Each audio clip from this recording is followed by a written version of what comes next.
மேஷராசிக்காரர்களுக்கு நல்ல அற்புதமான வாரமாக இந்த வாரம் இருக்கும். பெரிய முன்னேற்றங்கள் கண்டிப்பாக இருக்கும். சோதனைகள் பெரும்பாலும் இருக்காது. ராசிநாதன் 3ஆம் இடத்துல இருக்கிறார். 12ஆம் இடத்துல சுக்கிரன் உச்சமாகி அங்கே இருக்கக்கூடிய ராகுவை புனிதப்படுத்துவது என்பது நற்செலவுகளை குறிக்கக்கூடிய ஒரு அமைப்பு. அதை விட மேல 2-11ஆம் இடங்கள்ல குரு வலுத்து இருக்கிறார், சனி வலுத்து இருக்கிறார்.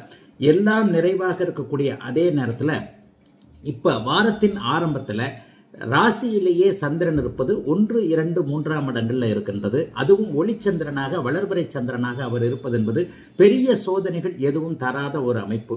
ராசியில சந்திரன் இருக்கும்போது முதல் 2 நாட்களுக்கு திங்கட்கிழமையும் செவ்வாய்க்கிழமையும் நல்ல செயல் திறமையோட கண்டிப்பா மேஷராசிக்காரர்கள் இருப்பீர்கள்.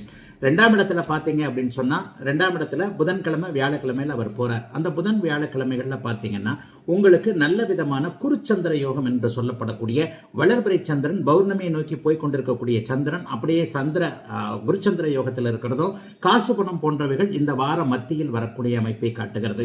வார இறுதியில சனி ஞாயிற்றுக்கிழமைகள்ல பார்த்துட்டீங்கன்னா சந்திரமங்கல யோகம் என்கின்ற ஒரு 3ஆம் இடத்துல ராசிநாதனை புனிதப்படுத்துகின்ற பௌர்ணமி சந்திரன் சேர்ந்திருப்பது நல்ல அறிமுகங்கள். அதாவது வாரத்தின் இறுதியில் வெள்ளிக்கிழமை, சனிக்கிழமை, ஞாயிற்றுக்கிழமைகள்ல நல்ல அறிமுகங்கள், இதுவரை நடக்காத சில விஷயங்கள் அத்தனையும் நடக்கக்கூடிய தன்மை, சகோதர மேன்மை, தம்பி தங்கைகளால் ஒரு நிலையில நல்ல பலன்களை அடையக்கூடிய தன்மை என நல்ல அமைப்புகள் இப்போது இருக்குங்க.